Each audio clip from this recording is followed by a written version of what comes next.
Shalom à toutes et à tous. Bonsoir. Nous allons parler ce soir donc du troisième temple, le troisième temple de Jérusalem. Donc un cours sur le Beth Amikdash, mais surtout sur un enseignement de nos maîtres à propos donc du temple qui descendra tout près du ciel. Donc c'est cette idée de la descente du temple dans un midrash, dans un enseignement connu que nous rapporterons tout de suite à propos donc du troisième temple qui descendra du ciel. Donc, qu'est-ce que c'est ce troisième temple qui descend du ciel? Comment donc peut-on considérer euh, qu'un temple avec fabriqué en pierre, bien entendu, peut-être des pierres précieuses, mais enfin un véritable temple avec des pierres et, le marbre, de l'or peut-être, de l'argent, etc. Comme le roi Salomon a construit, bien meilleur, bien entendu, à tous les niveaux, même esthétiques, je dirais. Et donc, il y a lieu de comprendre cette idée ou cette discussion parmi nos sages, à savoir du troisième temple, doit-on le construire ou non? On ne doit pas s'occuper ou être préoccupé de ce commandement, mais plutôt d'attendre que le temple descende du ciel. Rappelons que pendant la guerre de 6 jours, lorsque par miracle le peuple juif a réussi à gagner cette guerre très très vite, voilà donc que c'était à Jérusalem et ils ont fait la conquête du côté la Maravi et de l'esplanade du temple. Et cette esplanade du temple qui comprend les mosquées, la mosquée d'Al-Aqsa et la mosquée d'Omar, et bien entendu le Kotel. Et voilà que à cette époque, donc Moshe Dayan s'est arrêté et a expliqué que au Wakaf, donc à tout celui qui veut bien l'entendre, que voici, nous ne voulons pas donc des clés.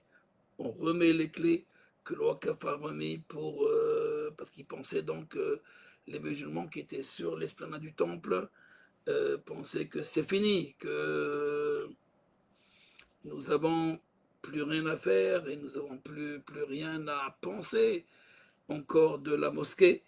Et voilà, l'État d'Israël et ses gouverneurs, ses généraux ont pensé le contraire, que nous ne voulons pas donc de cette place, gardez-la, restez tranquille, nous resterons tranquilles aussi. Et jusqu'à présent, donc, il y a un statu quo à propos donc de cet espace qu'on appelle l'esplanade du temple. Mais voilà, je parle du religieux ou de l'homme spirituel ou tout simplement du croyant, qui soit chrétien, qui soit juif, qui soit aussi musulman. Euh, Ce que attendent les juifs depuis plus de 2000 ans, après cette date fatidique qui est le 9 Av, Tisha B'Av, la destruction du temple par Titus, par les Romains, est-ce que le temple va être reconstruit? La question aussi se pose à propos, donc, est-ce qu'on va ramener, rétablir les sacrifices qui étaient donc à l'époque du premier et deuxième temple?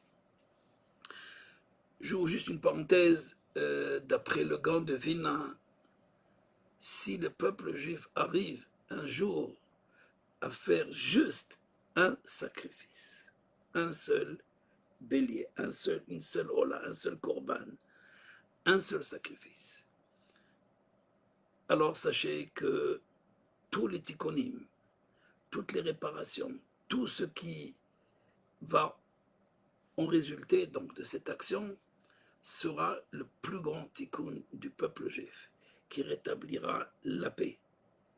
Et il saisira la rigueur, la méchanceté, le crime, la haine, tout cela sera abattu au moment détruit au moment où on accomplira donc cet acte de sacrifice. Donc sans rentrer maintenant au niveau des sacrifices, parlons donc du temple lui-même, parce qu'il est impossible de faire les sacrifices, surtout donc du sacrifice quotidien. Peut-être pour celui de l'agneau pascal, il est possible donc de le faire en dehors du temple et juste qu'on soit sur une partie du temple ou à proximité de l'espace où avait le temple de Salomon. Donc allons-y directement au but.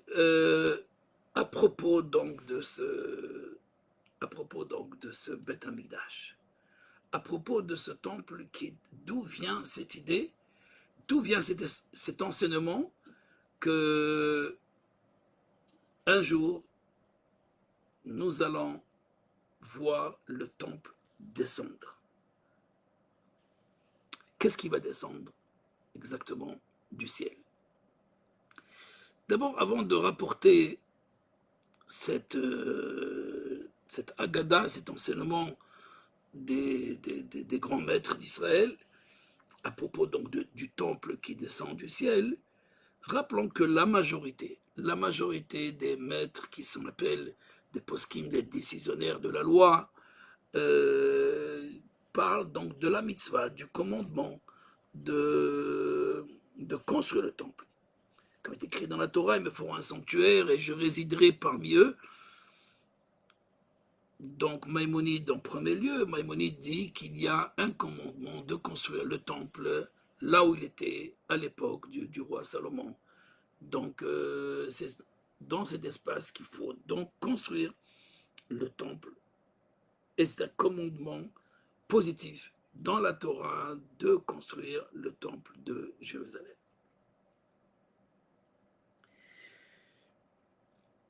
Apparemment, donc, il n'y a pas à discuter. Maïmonide connaît bien donc, les enseignements aussi bien de la Haggadah que de la Halacha, donc de la loi, les enseignements métaphoriques aussi. Il les connaît très bien, il connaît l'interprétation. Et donc, il résume. Voilà, il y a un commandement de construire le temple. Ceci dit, il y a des conditions.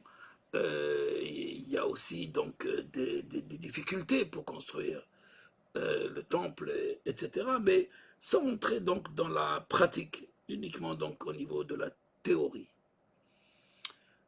Ceci dit que dans le Jérusalem, dans le Talmud de Jérusalem, ainsi que dans le Zohar, on parle donc aussi de ce commandement de construire dans le Zohar. On le voit, c'est une mitzvah de reconstruire le temple d'en bas en accord avec le temple d'en haut, comme est écrit, une résidence pour ta demeure que tu as faite, Hachem. Donc il faut construire le temple ici-bas et prier à l'intérieur chaque jour, etc., pour servir le Saint, béni soit-il. Donc le Zohar donc, est conforme à cette idée, donc très pratique, de construire le temple, de rétablir, etc. Mais d'abord, oui, je continue. Il y a plusieurs passages dans le Zohar. Il y a juste un seul où ce n'est pas un seul passage dans le Zohar où il n'est pas clair. Est-ce que on construit vraiment le temple ou le temple qu'on va construire, bien sûr, ressemble? Et cette adéquation entre la résidence de Dieu en bas et cette résidence en haut, s'il y a résidence, n'est-ce pas? Dieu est omnipotent, il est omniscient, il est partout, il est en même temps partout. Donc, dans ce cas-là, a-t-il besoin d'un espace? Là, c'est une autre question. Mais apparemment, oui, il a choisi un espace. Il choisit un espace, nous avons parlé déjà de cette idée du tzimtzum, de la réduction de la présence divine dans une place particulière. Et donc, comme disent les maîtres dans le Tanchuma, que Dieu réduit la présence entre les chérubins dans l'arche, dans le Saint des Saints, c'est-à-dire dans le temple. Mais nous savons aussi que le temple, c'est déjà c'est la pierre angulaire de la création, c'est Venashtia, c'est la pierre qui puise qui puise donc toute la réalité divine et qui elle est transmise à la réalité, on va dire, humaine ou terrestre. Donc ce passage du monde divin au monde des humains passe par la malchoute. Nous savons qu'elle passe par une sphira qu'on appelle la malchoute, la royauté. C'est pas le royaume, mais la royauté. Donc le principe même de la royauté. Et ce principe, lui, centralise au fait tout le monde des anges, c'est-à-dire tous les esprits qui commandent toute la nature, ou tous les êtres créés. Donc tout ce qui a été créé est dominé et dirigé par des intelligences qu'on appelle, dans le langage populaire, les anges. Mais voilà, il y a une définition de la malchoute à travers un espace dans le globe qu'on appelle la terre. Donc, Isham Tziva Adonai Taberacha Chaimad Haolam, le lieu que Dieu a choisi pour instituer la bénédiction à jamais. Donc, cette bénédiction, cette bracha, ce shefa, passe aussi bien pour Israël que pour les nations.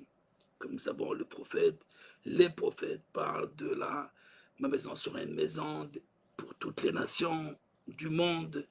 Il y a Beti Vila l'école Amim. Donc, tout cela n'est pas rappelé ici, puisque nous avons déjà parlé dans les autres conférences, dans d'autres conférences, sur le troisième temple et cette structure inimaginable de toute la pensée divine, cette structure qu'on appelle la Merkava, c'est-à-dire le chariot divin, cet enchevauchement de principes qui font toute la réalité, aussi bien psychologique, aussi bien que sociale, aussi bien que physique, donc toutes les lois qui organisent toute notre physique, toute notre psychologie, toute notre société, sont les mêmes. C'est la même structure, c'est cette même structure qu'on appelle donc les principes premiers ou les séphirotes.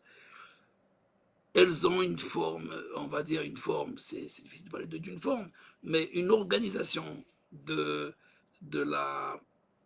ce qu'on appelle Dmut Adam, de l'image de l'homme. Donc l'homme tel qu'il est organisé par ses propres lois, par le discernement, par la connaissance, par la sensibilité.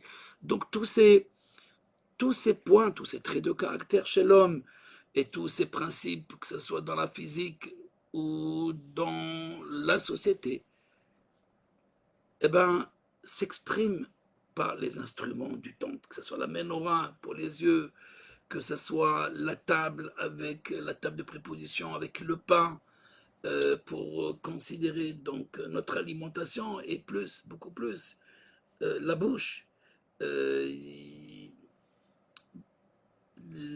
tables de la loi dans le saint, dans l'arche sainte, à l'intérieur du Saint des Saints, correspondent donc aux deux cerveaux, etc. Nous avons déjà parlé de cette structure humaine et la structure du temple, et qui correspond, comme on dit, un sur un. Mais là, on parle de ce monde et l'autre monde se ressemblent. Oui, ils se ressemblent, mais ils n'agissent pas de la même manière. Alors, pour qu'ils puissent agir aussi dans le sens du Tikkun Olam, dans la réparation du monde, et que pour tout converge vers la perfection, il ne suffit pas de respecter les lois de la Torah comme ne pas mentir ou ne pas convoiter ou ne pas mettre les tefilines par exemple pour respecter le Shabbat et toutes les lois que nous connaissons. Il y a lieu d'une disposition de la part du peuple d'Israël. Cette disposition de se débarrasser du mal universel ou de maîtriser le mal universel et de le convertir comme un moteur de la hanaga, de la direction positive. On a besoin donc du temple. Le temple n'est pas seulement un anti anti anti mal ou quand il y a donc des antifoudres euh, pour arrêter la foudre dans le monde, arrêter les guerres, même si les maîtres de la Kabbalah disent qu'au moment où on approchait, on offrait l'offrande donc de la Ktoré, des encens, on allumait, donc on arrivait à atténuer la rigueur divine, atténuer la rigueur de la direction divine et adoucir les mœurs, annihiler les guerres, établir la paix. Même si, donc cette action donc d'encens, d'allumer les encens dans le temple par le grand prêtre, par les prêtres, avait donc une décision, il avait donc une influence directe sur l'histoire.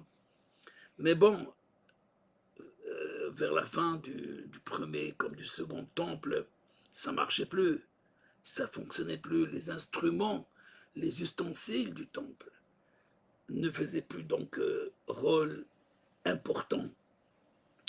Et donc, comme dit le prophète Nabuchodonosor, il lui dit, écoute, tu n'as pas détruit un temple. Tu as détruit un temple détruit. Tu as brûlé un temple brûlé. Tu as tué un peuple mort. Donc, c'est déjà joué. Le tour est joué, donc tu es venu juste pour nous rappeler que nous sommes au moment de la destruction du temple. Parce qu'on fait semblant que le temple est là sans qu'il soit là. Chacun va se raconter des histoires. Oui, il y a le temple du cœur, oui, bien sûr, on l'a entendu, ils l'ont rabâché déjà dans toutes les sauces. Mais il faut savoir que le temple tel qu'il a été construit à Jérusalem par Salomon, c'était selon des mesures, les midotes, les mesures sont exceptionnelles et qui correspondent justement non pas à des calculs astronomiques, c'est beaucoup plus que ça. C'est des calculs qui permettent une résidence de la présence divine, du souffle divin qui se rassemble, qui se concentre à toutes les âmes qui arrivent dans ce temple. Donc, arriver dans ce temple physiquement, le souffle anime tout celui qui s'approche du temple. Et donc, si le souffle divin, il faut bien sûr, il faut une épuration de l'espace temple. Oui, mais tout ça, cette épuration, elle se fait. Elle se fait à travers, donc, comme dit le prophète, il secoue la poussière, il renvoie cette poussière des hommes, les idées fallacieuses des hommes aussi. Euh, nous sommes tous, quelque part, on fait partie tous d'un tohu, d'un chaos, même si l'homme sait où il va, quand il sait où il va, même quand il a un but, même quand un État, quand un peuple a un but bien clair mais voilà, les situations ou les événements de tous les jours les font oublier et parfois même l'amènent au contraire de ce qu'ils pensaient faire, de ce qu'ils pensaient être fait. En tous les cas, il y a un enseignement de Rachi qui a troublé, on va dire, la majorité des mystiques. Je parle des mystiques parce que, non pas de ceux qui étudient la Kabbale, mais des gens qui ont un trait mystique, un trait de caractère très mystique, et ils se disent, bon, ben, on va jeter la balle à Dieu, et c'est lui qui va nous faire descendre le temple du ciel. On va juste pour se débarrasser du travail. De toute façon, qu'est-ce qu'on peut faire? Que peut-on faire aujourd'hui lorsque nous savons que, voilà, pendant plus de 1300 ans, il y a une mosquée à la place, deux mosquées, donc dans l'esplanade même du temple, et que des gens comme Barak, pour ne parler que de lui, pour des crétins de ce genre-là, qui étaient prêts pour la paix, au nom de la paix, de tout rendre, et même le Kotel, de donner même l'entrée au Kotel, et juste pour avoir une signature, encore une signature qui insignifiante comme Oslo ou autre chose. Mais bon, pour revenir donc à notre temple, bien sûr que les gardiens de la cité ne sont pas toujours dans la politique. Ils ne sont pas toujours donc les défenseurs de la sagesse d'Israël. Mais bon, ça fait partie aussi du programme divin pour réunir et rassembler le peuple dispersé. Et pour cela, il ne faut pas mettre des ayatollahs à la tête avec des grands chapeaux, sinon il n'y aura pas beaucoup de monde qui va accepter donc bien cet alia. Et donc Dieu fait bien les choses, il sait comment rassembler son peuple et il sait par qui aussi diriger son peuple. Mais nous avons le droit de nous plaindre de cette situation, c'est-à-dire que, comme dit le prophète Jérémie, c'est sur la veille du Shabbat, Jérémie qui, dans les Lamentations, parle de Tsaréa ou les roches. Ceux qui oppressent le peuple juif sont à la tête de ce peuple. C'est ceux qui dirigent ce peuple. Bon, certains disent c'est le Erev, c'est ce mélange dans le peuple d'Israël, cette partie qui s'est mélangée à travers toute cette histoire de l'exil, et maintenant qui se trouve à la tête de ce peuple. Bon, je veux bien, il n'y a pas réellement de preuves, mais il est certain que ceux qui sont à la tête ne prennent pas leur source de l'ésotérisme juif, ni de tout simplement de l'enseignement sacré. Leur enseignement, c'est l'humanisme et bien sûr la sécurité d'Israël. Il y a ceux qui mettent l'humanisme et le progrès avant Israël avec les nations, et il y a ceux qui le mettent après, d'abord la sécurité. Et peut-être c'est la seule différence petite, non subtile, entre la droite et la gauche. Mais tout le monde veut être dans ce pays, tous ces dirigeants considèrent l'importance pour le peuple juif d'être dans un pays, dans un gouvernement démocrate et qui soit conforme à la charte des nations. Et vous connaissez le reste. Mais voilà l'erreur. L'erreur, quelle est la place de la culture juive, de ce qui a pu nous animer pendant 2000 ans. Et si c'est comme chez toutes les nations, ça veut dire qu'il faut séparer l'Église et l'État. Mais c'est justement cette erreur de César de l'époque.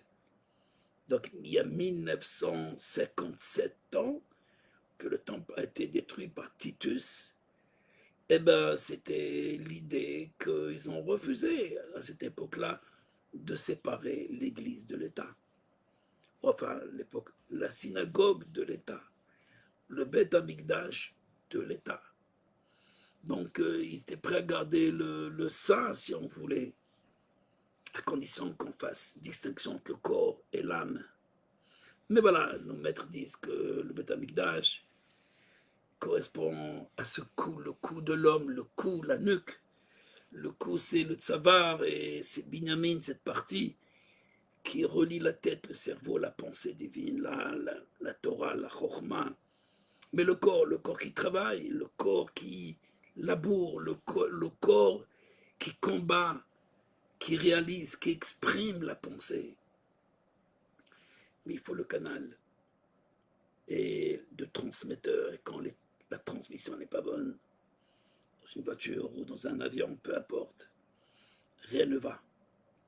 Il n'y a pas de transmission. Et c'est ce qui nous manque aujourd'hui, la transmission entre la sagesse d'Israël, entre la Kabbalah, entre les lettres, entre le nom de Dieu, entre la parole de Dieu, entre la sagesse même de la Merkava, du chariot, de la pensée divine qui dirige le monde. Ceux qui connaissent ne savent pas transmettre. Ou s'ils savent, c'est très peu. C'est d'une qualité médiocre, malheureusement. Il faut le reconnaître. Manque de méthode? Non. Le Ramchal explique qu'en fait, c'est les canaux qui relient, c'est surtout donc l'œsophage, la trachée artère, ces deux canaux, c'est cané véchet. Donc, tu as le trachée artère donc, pour respirer, pour manger, l'œsophage, trachée artère, donc ces deux canaux, c'est la vie, et donc la transmission de la sagesse à la réalité. C'est peut-être les deux messies. Le Ramchal parle de Mashiach ben Yosef, Mashiach David, qui sont donc ces deux canaux. Mais c'est beaucoup plus que ça, c'est le coup. C'est le coup pour dresser, pour redresser, pour rétablir entre l'humanité et Dieu, donc le véritable fluide. C'est pas la science qui le fait, c'est pas la philosophie qui le fait. La philosophie, comme les Grecs ont essayé de remplacer justement ce coup, ce temple est dérangé. Il y a des temples pour Pythagore ou pour Socrate ou même pour Platon, mais ce ne sont pas des temples, ce sont aujourd'hui des enseignements ou des idées. Et même s'ils nous permettent de travailler, on va dire, et de passer à l'acte d'une manière intelligente, et c'est vrai, grâce au logos, à la technologie, à la sociologie, à la biologie, donc tout ce logis, tout ce logos, il vient bien de connaissances, de principes et qui est mis en pratique. Non, c'est pas la tête encore. Il y a ce qu'on appelle dans la Kabbalah le Da'at Tarton, effectivement, le savoir expérimental. Mais c'est pas la tête, le savoir expérimental. On est dans l'expérience du bien et du mal. Dans cette expérience du bien et du mal, alors dans le Da'at, oui, ça, je dirais ça, c'est au niveau du bas de la gorge. Et c'est juste avant cette bifurcation donc, des épaules et qui correspond donc à des vecteurs ou des principes, je dirais, les épaules quand même, de la science, mais c'est la connaissance inférieure. C'est pas la connaissance supérieure, c'est pas la chorma.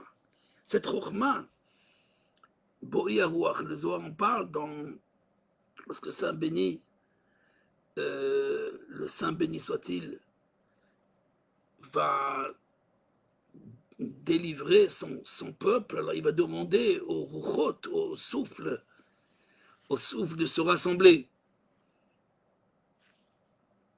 Alors il va d'abord commencer à dire, allez, que le souffle revienne.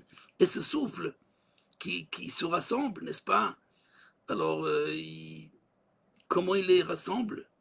Secoue-toi, dit l'Éternel. Secoue-toi, peuple juif, donc de ta poussière.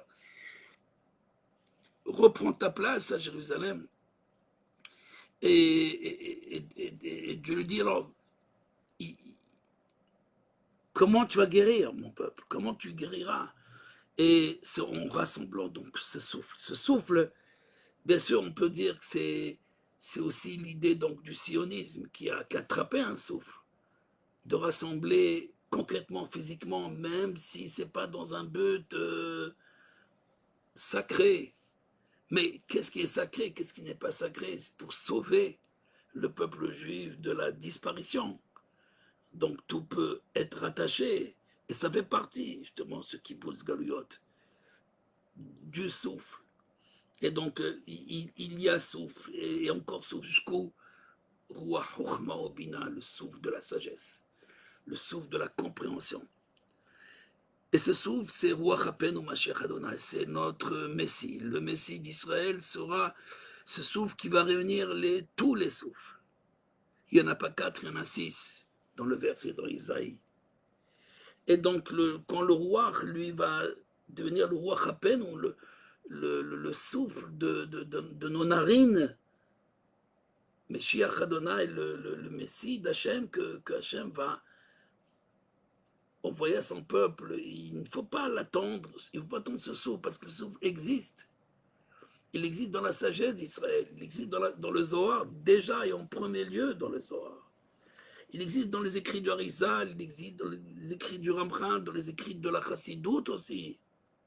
Ce souffle du Messie est présent à travers toute l'histoire, et ceci depuis l'exil du deuxième temple.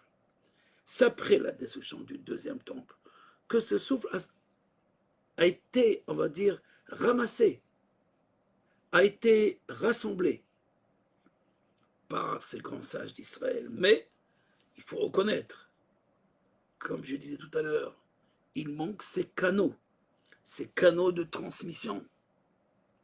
Ces canaux de transmission pour transmettre. Mais transmettre quoi exactement? Transmettre, non pas la substance de la sagesse, mais le grand secret.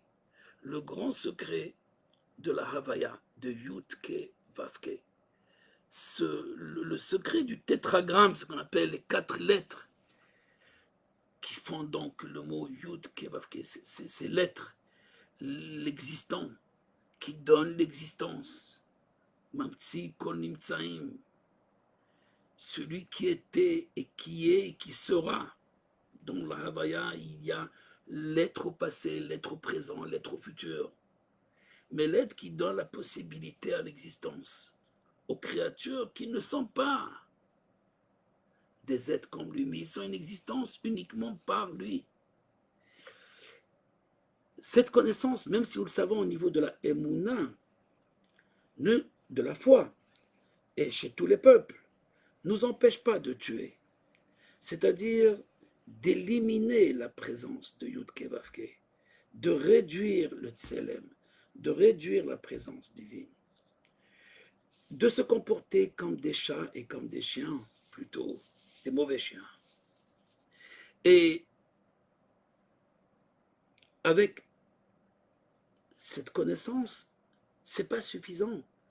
Il y a, comme j'ai dit tout à l'heure, une réalisation de cette kavana, de cette intention du nom, mais dans toute la réalité, que notre réalité devient Yudke Vavke. La réalité, c'est aussi l'existence, mais c'est aussi, en français, pour dire existant, l'existence, c'est aussi la réalité, cette Metsiout. Mais bon, on peut exister, mais en exil.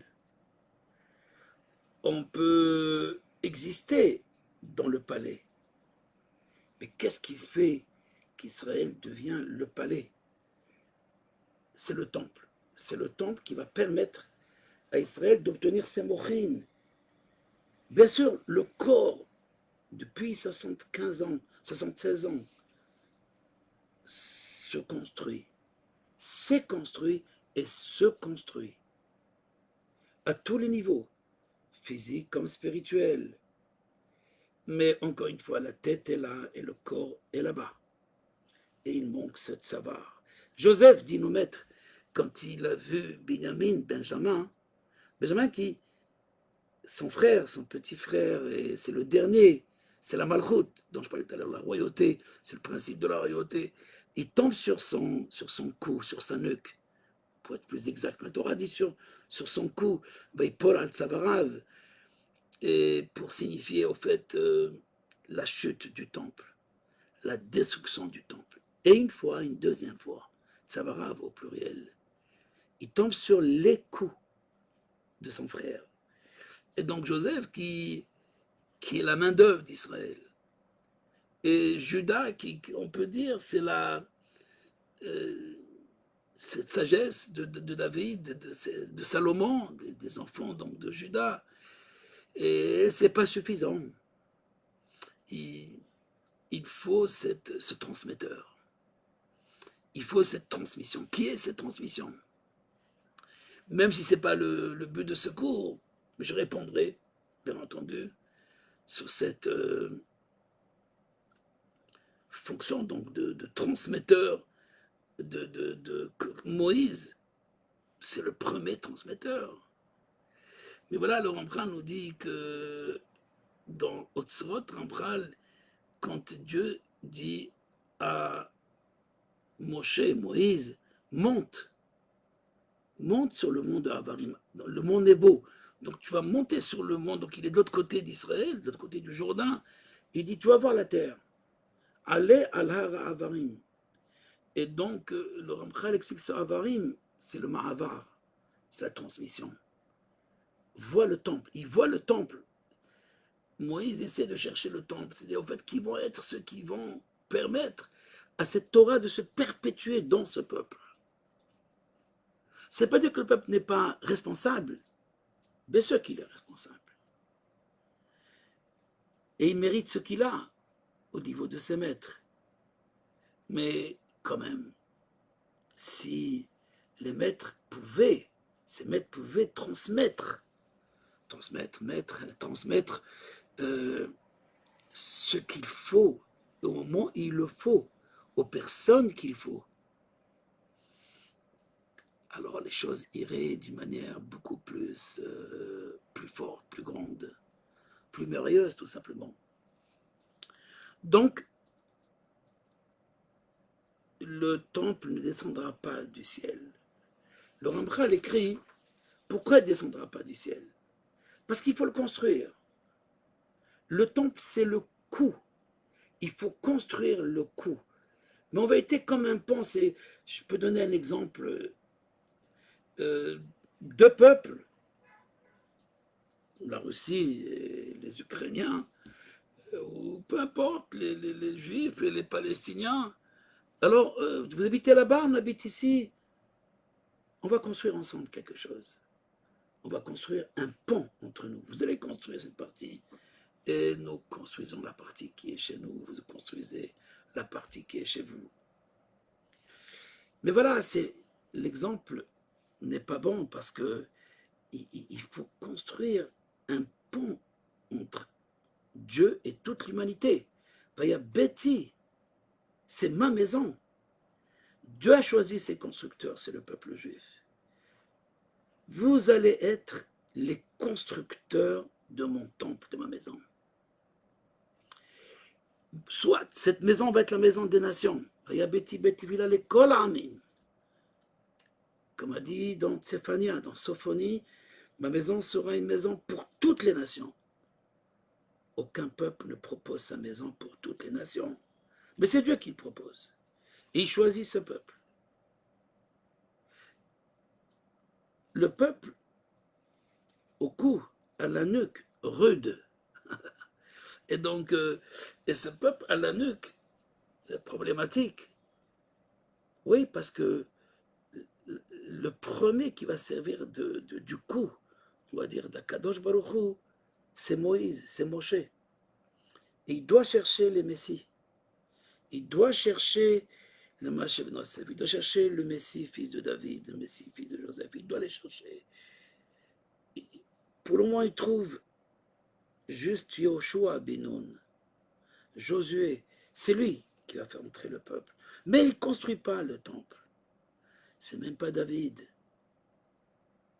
Et donc, il y a un problème, comment maîtriser le mal. On peut détruire le mal, ce n'est pas un problème. Il y avait des spécialistes, mais ce n'est pas ça que Dieu demande. Et si on veut détruire le mal, il faut détruire tout le monde, tous les peuples. Il restera peut-être un minyan, une dizaine de personnes, ou une vingtaine. On ne peut pas trouver plus que ça. Mais si on convertit le mal, c'est quoi convertir le mal? Ben justement, c'est ça, maîtriser le mal. L'amener à bon escient. Au fait, c'est ce travail, ce grand travail du maté, il faut maîtriser le serpent. C'est ce que dit à Moïse, jette le bâton. Ton bâton va devenir un serpent, maintenant tiens le serpent. Quoi? Mais qu'est-ce que tu me demandes là? Mais oui, c'est ça le travail. Si on n'est pas capable de prendre le serpent, de le transformer le serpent, de le ramener à la rectitude, au droit chemin, alors même l'essence de la sagesse ne sert pas à beaucoup. Ça reste dans les bibliothèques. Ça reste dans la Torah. Le temple, c'est la sortie en acte de la pensée divine. D'amener les nations, et d'abord et avant tout, le Bechor, l'aîné. L'aîné qui est le peuple juif. Et cet aîné doit comprendre qu'il doit être la locomotive, la première locomotive, qui doit donner exemple. Les autres locomotives vont suivre. Il faut juste être droit et honnête et heureux de notre mission et sans craindre et avoir peur de quiconque. On n'est pas là pour détruire, on est là pour transformer. C'est même pas pour convertir, c'est amener les gens à la conscience.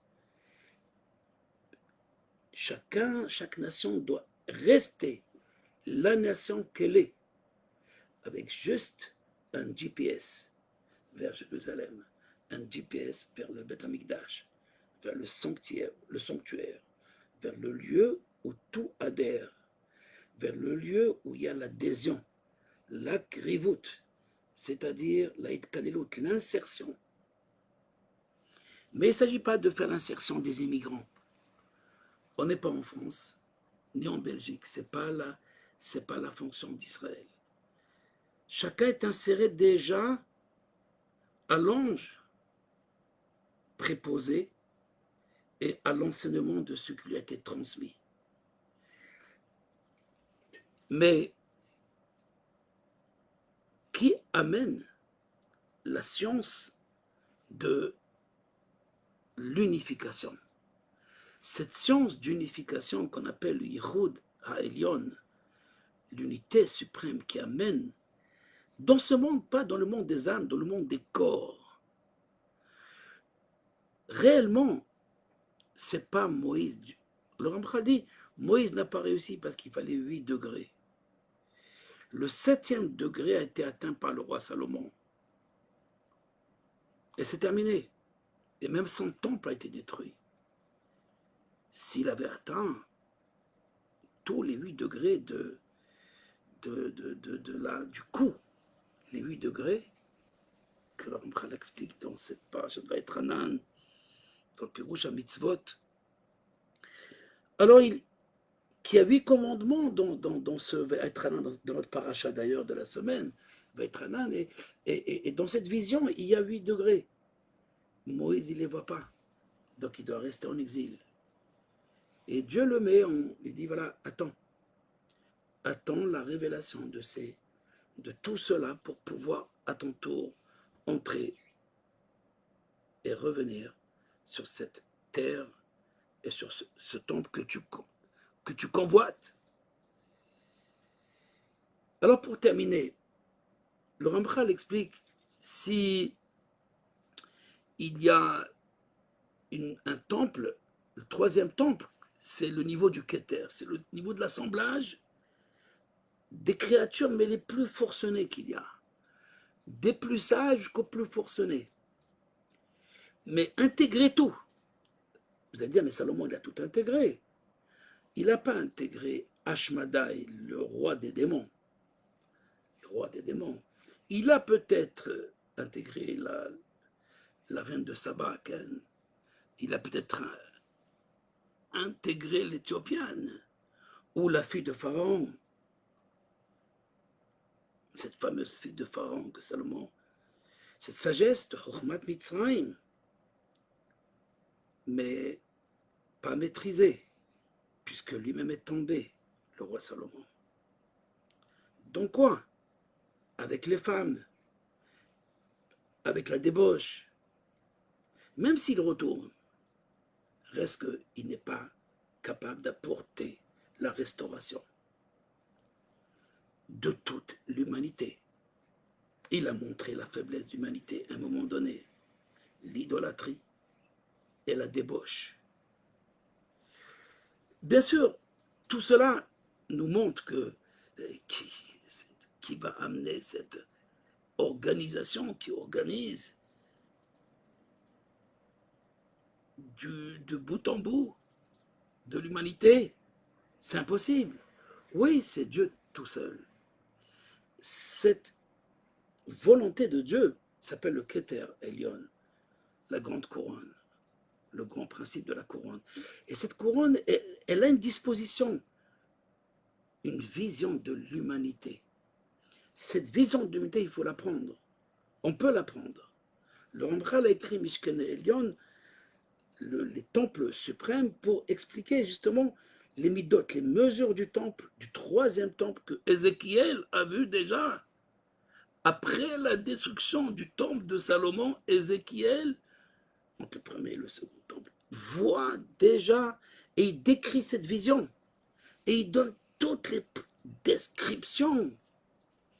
Mais voilà, même quand ils sont revenus sous l'appel de Corée, de Cyrus, le Perse, pour construire le temple de Jérusalem, il y a presque 2000 ans bas, ils ne l'ont pas construit, selon Ézéchiel, dit le Ramchal. Ils l'ont construit selon Salomon, et un petit peu selon Ézéchiel, mais presque comme Salomon. Le Ramchal écrit donc dans le futur, ils seront le temple d'en bas et le temple d'en haut, c'est-à-dire au fait la Merkava, le chariot divin, c'est la résidence de Dieu, c'est là où il baigne. Ils seront non seulement identiques, les temples, mais le temple des mondes supérieurs, le temple des mondes supérieurs se déploiera. Il va se déployer. Donc c'est ces lumières que les prophètes vont voir. Ils vont voir dans une vision d'un rayonnement et qui plonge et qui arrive jusqu'à Jérusalem, jusqu'en bas. À savoir que le troisième temple est l'œuvre du ciel, c'est vrai, c'est lui qui le fait, car l'essence même du temple n'est pas qu'il soit arraché de sa place, dit le Ramchal dans Mishkene Elyon. Il ne sera pas arraché de sa place. Il ne sera pas arraché de sa place. Mais bien qu'il va se déployer, il arrivera jusqu'en bas. Déployé au niveau donc d'un rayonnement. Car autour de ce rayonnement sera alors édifiée une construction matérielle relevant de ce monde et de l'œuvre des hommes.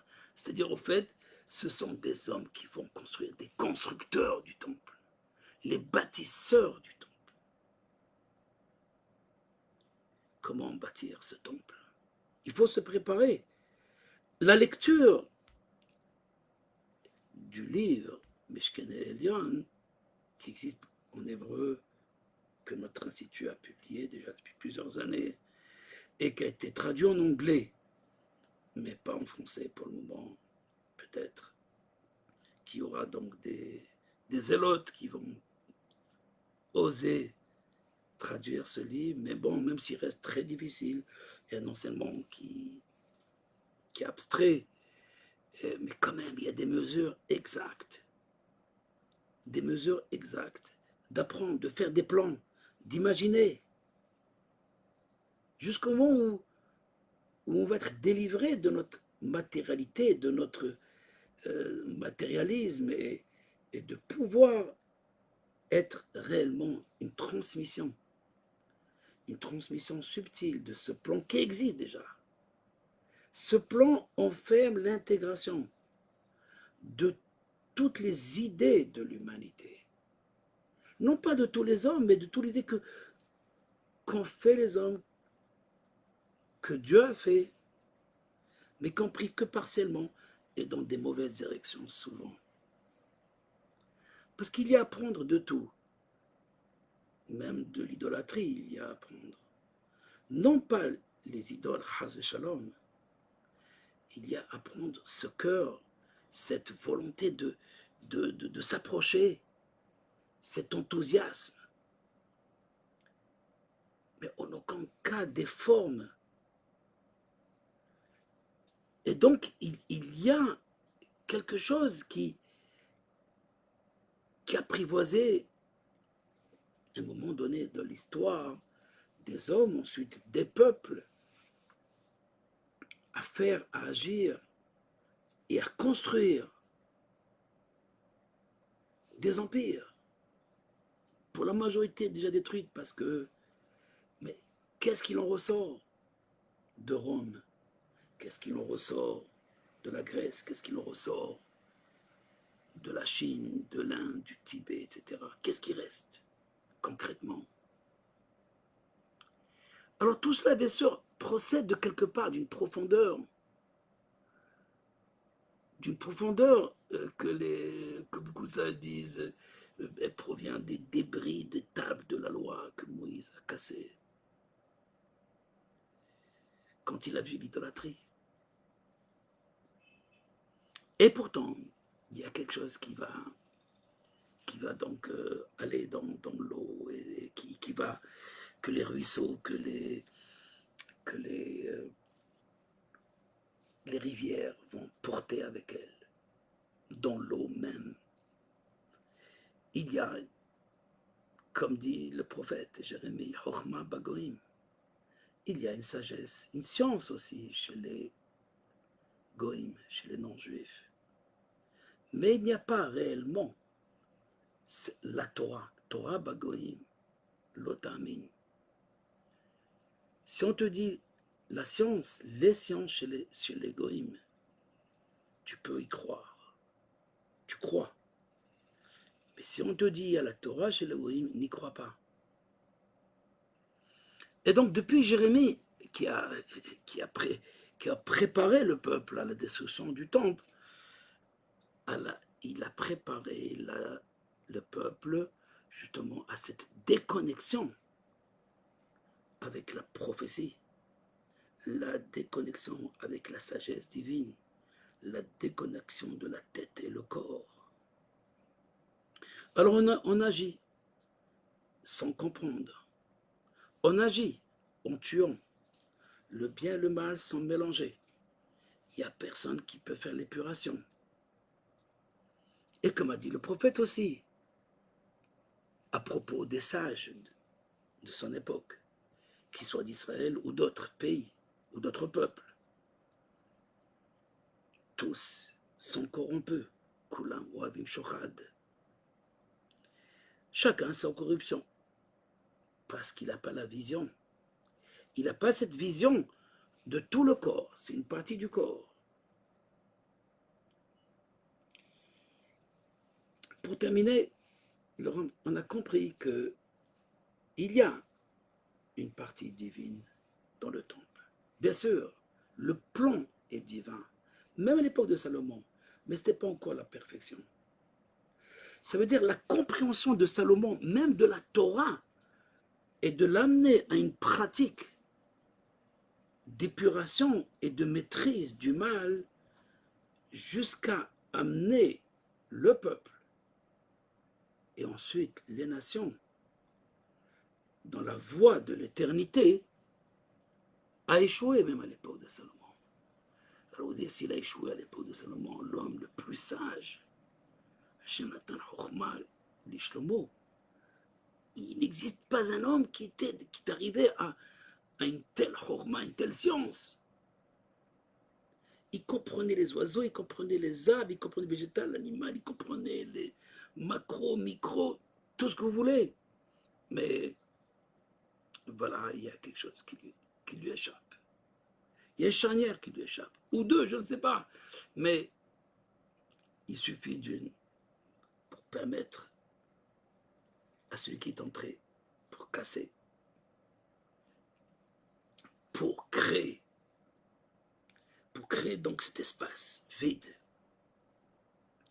Et là, le corps agit comme quelqu'un qui agonise. Il a plus la tête avec lui. Même si nous vivons 70 ou 80 ou 90, on agonise déjà depuis le premier jour. Et on essaie de survivre. Et même si les gens pensent qu'ils vivent bien, moyen, ben ils verront quand ils arriveront à la fin, au dernier jour, que vanité des vanités, tout était vanité. Que tout ce qui a été fait, tout ce qu'on a fait, n'est réellement que vanité. C'est une perte de temps. Mais non, on ne va pas tomber dans ce pessimisme du roi Salomon. C'est le sage de parmi tous les hommes qui parle dans l'Ecclésiaste. Ce temple est là, au-dessus de la pensée de Salomon, au-dessus de ce qu'il pouvait comprendre encore. Cette compréhension s'appelle le Keter, pas la Chorma. Ce n'est pas la science, ni expérimentale, je dirais même prophétique, même celle qui s'inspire de l'intellect agent, de l'esprit saint, Ruach HaKodesh. Même ça, ce n'est pas suffisant. Pour pouvoir, c'est au-delà du prophète. Donc même le prophète n'est pas capable de sauver le château du roi. Oui, le prophète n'est pas capable. À l'époque, c'était Jérémie, le grand prophète, très grand prophète. Il connaissait les ruses des hommes plus que personne. Quand on lit son livre, on voit, c'est un serpent, il sait qu'est-ce qui se passe chez lui. Le plus grand psychanalyste. Et pourtant, ni Echa, ni Jérémie, ni même Job, ne sont capables, n'ont pas compris la réparation du mal. Oui, ils ont compris le mal, mais ils n'ont pas compris la réparation suprême du mal, la mort. C'est pour ça que dans le temple, celui qui a touché le mort, ou même en contact avec le mort, ne peut pas entrer. Il doit d'abord attendre un certain nombre de jours, aller au mikvé, recevoir les cendres de la vache rousse, recevoir toutes sortes de préparations avant de pouvoir même approcher la Hazara, l'espace qu'on appelle l'esplanade, avant d'arriver au Echal, donc au palais du roi. Ceci dit, cette morphologie ou cette structure de l'humanité, ou je dirais de l'univers, c'est beaucoup plus que l'humanité, c'est la connaissance du Keter. Cette connaissance, cette structure du Keter, c'est elle la science que le Messie va apporter. Le Keter va relier la tête au corps. Il va donner un sens à la tête et au corps en même temps. La tête et le corps se reliant. Mais pour cela, comme j'ai dit, il y a 8 niveaux. Ces 8 niveaux, on ne les connaît pas. Le Ramchal dit, rappelle juste le premier, c'est celui de l'unité, celui de Enod Milevado, il n'y a rien d'autre que lui. Le jour de Tisha B'Av, on parlera de cet élément qu'il a parlé, mais il manque les autres, mais il faut prier qu'on puisse se retrouver, mais au moins au niveau de la connaissance. Celui qui va les réaliser, c'est ce souffle du Messie, c'est ce souffle de Mashiach ben David. Et que le peuple sache qu'en vérité, c'est le temple de Jérusalem qui va se préparer à cette construction. Les nations viendront et nous demanderont, venons ensemble construire ce temple. Parce qu'ils vont comprendre aussi la nécessité de ce temple. Quand ils comprendront, quand nous comprendrons cette structure primordiale de l'univers, mais selon l'idéal, parce que la structure qui régit aujourd'hui l'univers, c'est soit celui de la science, soit celui aussi de la Kabbalah. Mais de quelle Kabbalah? Du Rav Aboulafia, du Rav Arizal, du Rav... Il y a beaucoup d'enseignements, mais c'est sûr qu'à la fin, tout cet enseignement de sagesse, tout cet enseignement ésotérique qui puise du Zohar, se rattachera de manière concrète et deviendra cette image de la structure de l'univers, de cette volonté, de cet homme idéal que l'univers attend. Il ne se trouve pas à l'Himalaya. C'est de l'imagination. Nous sommes dans la Bina. On peut dans la Chokhmah, attention, ça va être des très beaux enseignements. Parce que même celui de Salomon, cette idéalité qu'est le Keter, c'est l'idéal, c'est l'idéalité, c'est la perfection. Aujourd'hui, les gens sont très loin de rechercher la perfection. Ils cherchent juste à survivre. Quand un homme comprendra le sens de la vie, il ne va plus rechercher le sens. Il va oublier la raison pour laquelle il va mourir. Il va oublier la mort. La mort va s'éloigner de lui. Il sera épuré de la mort. Et même s'il doit encore continuer jusqu'à la fin du 6e millénaire, je parle de l'humanité telle qu'on la comprend, de cette humanité qui a commencé il y a 6000 ans, ce Adam de la Bible, de la Torah, eh bien à ce moment-là, alors, oui, on va, même s'il y a encore la mort, c'est juste le passage pour revenir ou être établi, mais avant même de passer là, parce que nous voulons vivre avant même la mort, mais déjà la mort ne sera plus une industrie telle que la pharmacie travaille autant. Alors, voilà pour aujourd'hui. Donc, le temple de Jérusalem existe. En haut déjà, Mishkan Elion, comme il est écrit. Mikedash Adonai Konenu Yadecha, c'est déjà préparé au niveau du... Il a organisé déjà tout ce plan, cette idéalité. Et maintenant, nous attendons juste la transmission. Et pour cela, préparons-nous à la construction. À notre niveau, apprenons les mesures, l'architecture et la beauté, et d'abord la fonction du temple. Voilà donc pour aujourd'hui.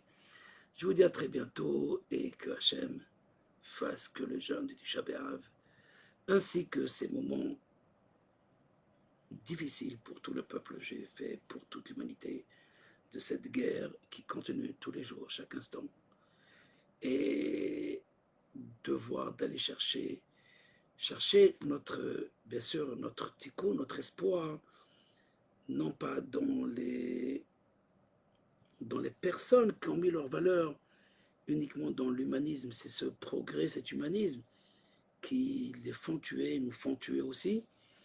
Et prions que Dieu rétablit l'Esprit Saint, rétablit dans son peuple et au-delà, s'il le faut, l'enseignement. Cet enseignement est plus que cet enseignement, la forme, la structure de la Havaya, de Yudke, Vavke, le chariot de Dieu, c'est-à-dire comment il apporte, comment il fait évoluer. C'est ni Darwin, ni Kepler qui nous enseignent réellement l'évolutionnisme. Je parle de l'évolution des caractères, l'évolution de la société, l'évolution des esprits, l'évolution des peuples vers cet homme donc de l'idéalité. Salomon avait tout. Il manquait juste ce passage du 8e degré. Et avec cela, ça, il a terminé. Ce n'est pas les francs-maçons qui ont la clé. Ce n'est pas les Chinois qui ont la clé. Ce ne sont pas non plus les Américains. Ce n'est pas non plus l'islam qui a la clé. Ce n'est même pas le judaïsme actuel qui a la clé. C'est la quintessence du judaïsme. Les Mevakche Hashem, les vrais chercheurs de Dieu au sein du peuple saint, qui connaissent le Shem Havaya, qui connaissent cette structure primordiale de l'humain, de l'homme, de Adam. C'est cette structure qui s'appelle le temple d'en haut. Il sera le même que le temple d'en bas. On ne construit pas n'importe quoi. C'est pour ça qu'on n'a pas construit jusqu'à présent. Maïmonide dit plus que quand ils sont arrivés de la Perse, quand ils sont venus il y a 2000 ans, à peu près, pour reconstruire le deuxième temple, eh bien, ils n'ont pas compris la prophétie d'Ézéchiel. Les maîtres qui étaient avec eux n'ont pas compris. Et donc, ils sont allés chez Salomon, dans l'enseignement de Salomon, pour aller prendre les mesures et construire le temple. Alors, aujourd'hui, il y a beaucoup qui construisent des temples. Chacun sa paroisse. Mais ce ne sont pas les temples de Dieu. Si c'est le temple de Dieu, c'est des dieux avec des petits dés. Ce n'est pas le temple de Yudke Bavke. Que Dieu nous aide et qui rétablit sa présence parmi nous et qui nous envoie le Melech HaMashiach, le roi Messie, et que nous puissions tous construire le temple avec lui. Shalom et à très bientôt.